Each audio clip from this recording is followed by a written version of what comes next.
शेवटचा दिवस समजा म्हणजे स्थापना तुमचा व्यवसायामध्ये काय नेमकं काय बदल झाले?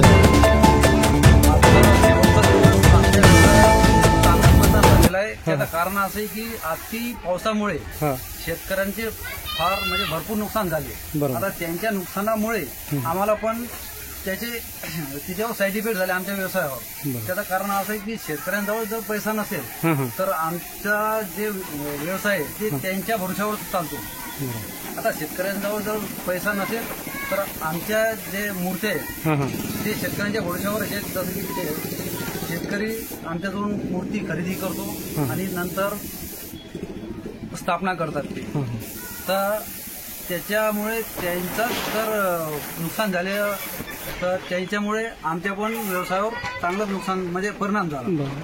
यंदा म्हणजे सर्वात उंच मूर्ती म्हणजे मागच्या वर्षी होती की यावर्षी आहे?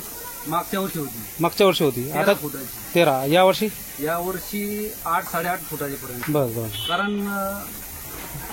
नुकसान झाल्यामुळे कारण आम्हाला तेवढी हेच नाही, धंद्यावर परिणाम झालेला आहे. म्हणजे तुमच्या आजचा शेवटचा दिवस आहे आणि शेवटच्या दिवशी काही मूर्त्या समजा पेंडिंग बी राहू शकतात.